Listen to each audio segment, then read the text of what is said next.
world is filled with darkness that nobody can explain. In what we face, we also encounter the work of evil.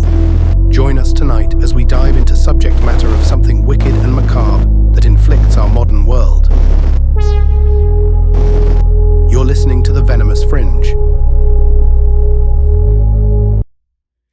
Good evening, ladies and gentlemen, and welcome to the Venomous Fringe. I'm your host, Christopher Cyrus, joined by my co-host, the one and only TJ. TJ, welcome to the Fringe tonight, brother, man. How you doing? How's everything going? Thank you. I'm doing great. Ready to get into this topic and Yeah, man. ready to relaunch the channel. Let's get it going. Oh, this is going to be fun. We're talking about a topic that is very trendy, very one of which I think a lot of people are very familiar with at the bottom of their home, especially around this time of night, that being skinwalkers. And you, TJ, we had a lot of extensive talk prior to us doing the show tonight, and one of it being is that you were talking a lot about different kinds of variants as well as also a format of belief systems and as well as what kind of a skinwalker is, because there seems to be a heavy misconception, especially with the way they're described and the way they go about. So if you could, may I ask, can you please start from the beginning? What is a skinwalker? Well, Skinwalker is in the Navajo culture. Skinwalker, also known as Yinal Lushi, is an evil shape-shifting witch who has the ability to turn into or possess or disguise themselves as any animal that they choose. Now, they are a shapeshifter, but they are exclusive to the Navajo culture. There are shapeshifters all over the world, but they're not skinwalkers. You're only going to find the skinwalkers in the Navajo area, in the Navajo reservations, which stretch between New Mexico, Utah, and I believe Colorado. So those are the areas that you'll find them, or Arizona. I mean, sorry. So they sacrifice someone close to them, and then they start practicing black magic, which allows them to gain super speed, transform into the animal of their choice, and they usually do a lot of black magic and a lot of harm to the community. They were initially there when the first white men came to the Americas. I believe the Spaniards, when they came over, they were there to protect the community. And what they would do is they would shapeshift.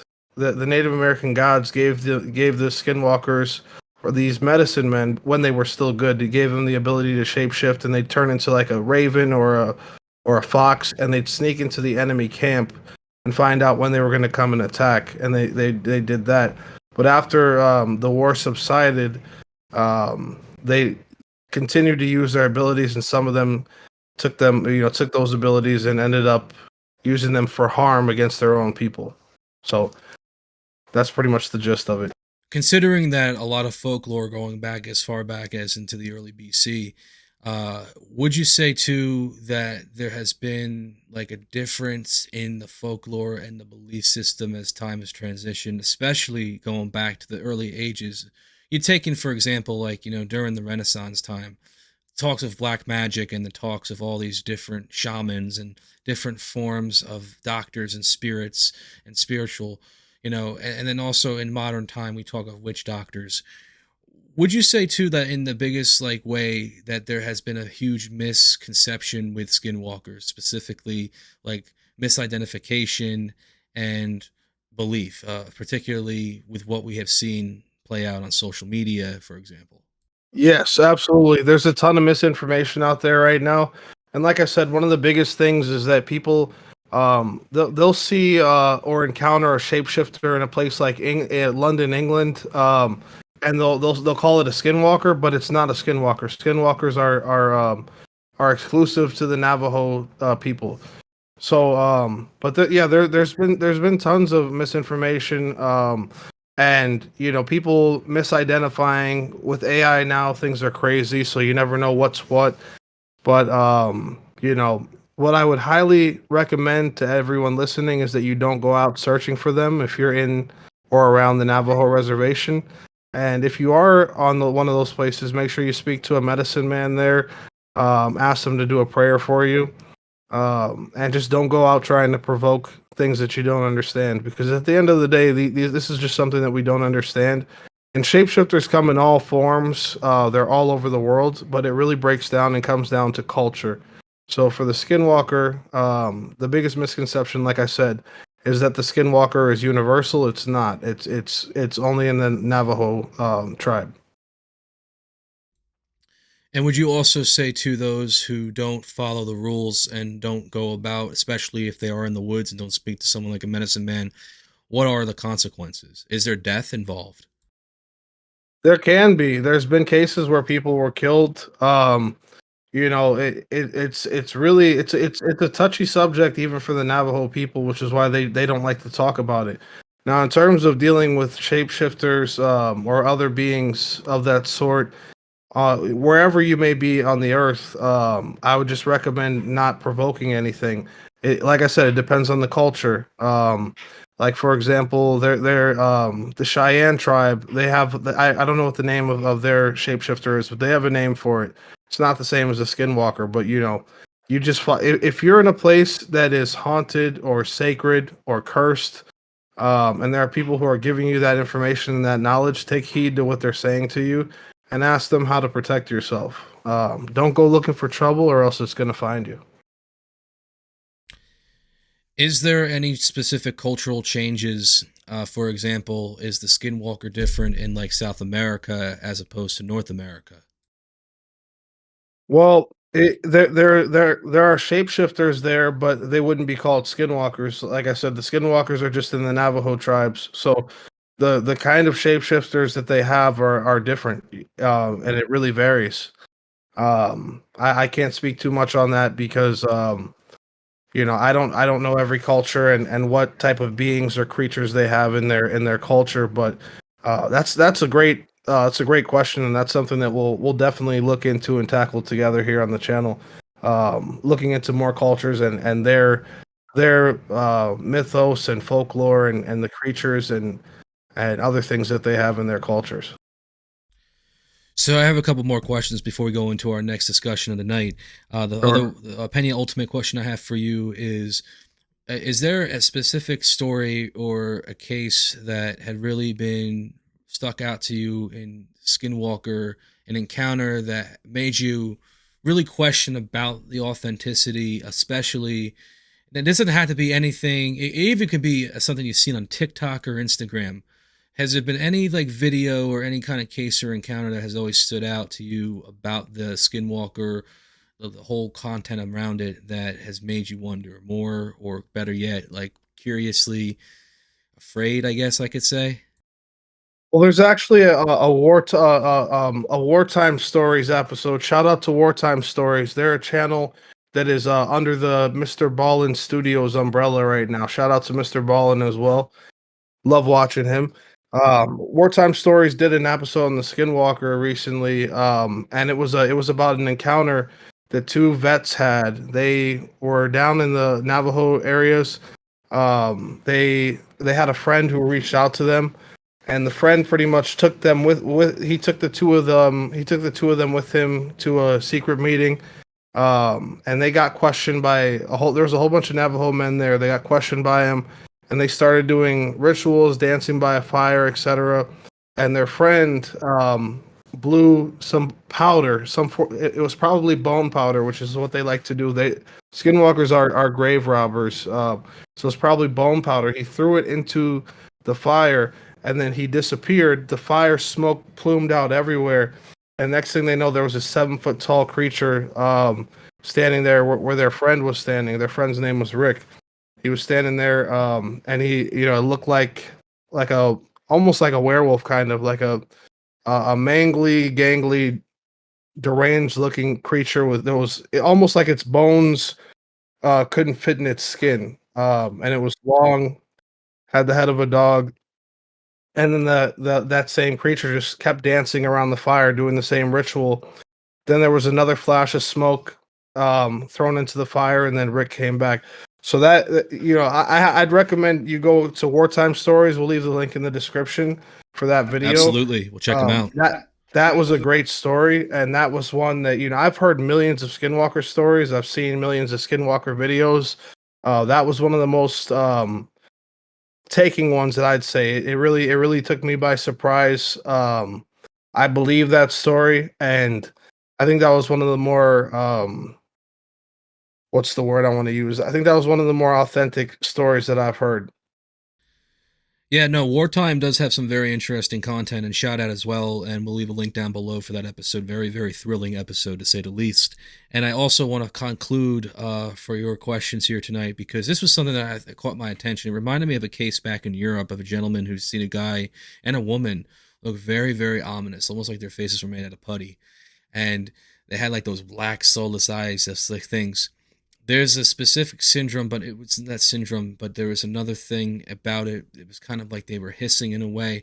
Is there a way to tell of a skinwalker being a human being? And if so, like what are the like ways to know? Like if I was to walk down somewhere and I saw someone acting out of the ordinary, I know if it's not a normal person's behavior. Granted, everyone can act abnormal. I'm curious to know if it was a human being, like what should I be looking out for? Well, here there are some telltale signs. Now, if it's a human being, usually they wouldn't present themselves as a human if they were stalking you or if they were around you. So, one thing is if you see an animal with no tail, that's usually an indicator. Another thing is if you hear the voice of a loved one and you hear them calling you from a distance, like let's say you're right outside the edge of the woods and you hear your mom calling you from inside the woods, but you know that she's back home. She's not there, but it sounds exactly like her voice, just a little bit off. That's one telltale sign. Another is if you see someone that you know and they're like motioning to you or saying your name or saying something that you said before. Like let's say you're out in the woods and you were telling a joke to someone and then like a few hours later you hear someone say repeat the lines that you said. That's a telltale sign. And like I said, they also can appear as someone. They can shapeshift and appear as someone that you know. You know, you might see your sister underneath a street light, but you know your sister is actually right next to you. You know, so things like that. That's one of the ways to know that you're being stalked by one. Also, running on your roof. I've heard of in the Navajo res. They've had situations where they heard scratching on their windows, on their walls, footsteps running on their roof all through the hours of the night. So pretty much just tons of torment. And I can only imagine how many people really genuinely do feel when they see one of these beings. And I can only think down the road. Well, of course, TJ, I always thank you for your input. And of course, asking those questions. Hopefully, that input can also help some of our viewers this evening get a bit of a better knowledge if they haven't already on Skinwalkers or have a better idea and would like to share their input and thoughts. Please leave your comments down below. But coming up next, TJ, would you like to go ahead and let everybody know what we've got planned coming in tonight, coming through? Yes, so we're gonna be playing some Skinwalker footage videos that we have. We're not gonna say whether or not they are real or they're not real. Pretty much that's gonna be up to you. We want to leave that to you to decide. And we'll kind of discuss the videos, talk about what we think, what we liked in them. And before we play those videos, I'm gonna go ahead and give you an explanation of what the Skinwalker is in full detail. And you can follow along. We'll have some words up on the screen just so you have a better idea of what the Skinwalker is, some more background on it. So listen to this short narration, and then after that, we'll have the videos pop up for you. Then you'll be joining us back, and we'll talk about what we saw. In Navajo culture, a skinwalker, also known as Yi-Naudlushi, is a type of harmful witch who has the ability to turn into, possess, or disguise themselves as an animal. The term is never used for healers. The Yi-Naudlushi, a name which translates to "it goes on all fours," more commonly known as a skinwalker, is an evil, shape-shifting witch that is exclusive to the Navajo tribe in North America. These witches are seen as the antithesis of Navajo values, performing malevolent ceremonies and using manipulative magic in stark contrast to the beneficial works of medicine people. The legend of skinwalkers is deeply embedded in Navajo tradition and rarely discussed with outsiders. This reticence is partly due to cultural taboos and the lack of contextual understanding by non-Navajos. Stories often depict skinwalkers using their powers for evil, and they are considered a source of fear and mystery within Navajo communities. Traditional accounts describe them as powerful sorcerers who, after engaging in various nefarious acts, gain the ability to transform into animals at will.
Welcome back to the Venomous Fringe. So, as you've seen, we've just looked at a lot of alleged Skinwalker videos. Chris and I are not going to tell you that any of them are real or any of them are fake. It's up to you, the viewer, to decide what you think is real and what's fake. But those are definitely some interesting videos. I mean, some of them, especially the deer outside of the house. He opened the door, saw the eye shine. Deer was standing there. He closed it, and the deer was looking back up at him. Very eerie stuff. And it's hard to know nowadays with AI what's real and what's fake. But I can definitely say it. Those videos were unsettling. What do you think, Chris? Oh, I agree. I think compared to a lot of videos that we see on the internet of Skinwalker, Wendigo, or Bigfoot, Dogman, cryptids, or whatever, we're always going to keep an open mind, but with skepticism. And a lot of those videos I saw, though, it's just very airy situation. It's not every day a deer like that comes up to the house, especially in that manner with their eyes like that. And also, too, I mean, unless it was a zombified deer with that infection, but you don't see any spots or any form of bacteria on it whatsoever. So that was very unusual. Let's also talk about the one video in the field, too. I mean, they have a video of a gentleman captured on a high plane seeing something from down below. First of all, you see two deer ironically passing through, and then you see this giant mass passing on by. And that to me is very unusual. I mean, unless that's someone who's 7'7" and they're like a basketball player and they're just, got drunk or something and had a good time, I can only imagine what that thought process would be. And then another video I'll mention too. I mean, I can talk about all of them, but realistically, about for the ones that really stood out to me, I, for one, between the deer video, the one in the field, and then there is the other video that we had taken a look at that had direct reference to a gentleman that was in a field. And this video was trending for a while. Guy's up out of the field, and it's like he's acting abnormally, almost like a guy crawling on all fours, like an animal. So that's something that also has been cited multiple times. People, you don't necessarily have to be this deformed figure to be a skinwalker. It comes in many forms, and that was also what TJ was talking about in the beginning of when we first did the show. But overall, though, TJ, what do you, when it comes down to all this magic, right? The whole concept of skinwalkers and what we're studying here, what is the overall thesis? Is this something here in these videos that could be something directly what is a skinwalker, or is this something else that we're looking at here? It could be a little bit of both. It could be a shapeshifter from other cultures. It could we definitely looked at some skinwalkers. Some of those videos were taken on the Navajo res, so they could be skinwalkers, and it could be hoaxes. A lot of people will put videos up for their to claim their 15 minutes of fame, and they use AI or they use costumes. They'll get out there and crawl on all fours, but I do believe for all the BS that's out there, there's a little bit of truth in everything. So, like I said, we'll leave it up to our viewers to decide. What I think you guys should do is go down in the comments. Let us know which one of those videos you thought was authentic and which ones you think were fake. Leave a timestamp. That way we know that you were watching it, and we'll reply to you in the comments. We'll talk about it. Maybe we'll do a live stream or something like that and break down the videos with you guys live, go over them. But yeah, I definitely believe that there was probably something real in there, and there's probably a lot of fake. Who knows? Who's to say? My personal opinion is there's a huge disinformation campaign out there to get people off the trail of these things and other things like Dogman, Bigfoot, etc., UFOs, aliens. There's always disinformation to muddy the waters and make people like you and myself look like we have less credibility. But when you're out here seeking the truth, eventually you'll find it. And those that are trying to hide it will find us. But we're not afraid of anything, as you can see. So, with that being said, I think so far this has been a great episode. We've gone over a lot of things. We wanted to compress this episode and keep it short and sweet for you guys. We have a lot more episodes coming in the future. As you know, Chris Cyrus is your host. I'm your co-host, TJ, and we're signing off here. Chris, did you have any final thoughts you wanted to give to the listeners, including new listeners? Oh, absolutely. I mean, first of all, I mean, yeah, this is a brand new beginning for the show. And of course, starting things fresh. we're not going to give you all everything at once. And I mean that in a sincere way. It makes the atmosphere for what we have planned within the next year and a half to many years to come to be made to be such a transcendentalist duel of greatness. And that's what we here want to execute on this show. This show is designed to talk about a very dark world. A dark new chapter in the Fringe begins, and this is no better to start off. And leaving this video will leave you with, of course, some good old taking a looks at Skinwalkers, some very interesting material. As, of course, whatever TJ has shared with us tonight has been more informative than ever before. It's also time to take a look and reflect on those moments as well. With all that being said, thank you, ladies and gentlemen, for tuning in to such an interesting episode. You all have a fantastic evening. And of course, TJ, if anything you want to add on to that farewell, you're more than welcome to. Have a good evening, guys. Thank you for rejoining us here on the Venomous Fringe. We're back. We're staying. And we're going to be bigger than ever before. With your help, make sure you guys click like and subscribe. Share the video with a friend or a family member. And don't be afraid to comment in the comment section. We respond to as many comments as we can. We try to respond to all comments. And each and every single one of you guys are what makes this channel what it is. We really appreciate you. And we couldn't do this without you. So appreciate your time. Thanks for tuning in. And get ready for the next episode. We have a lot coming. Happy Halloween!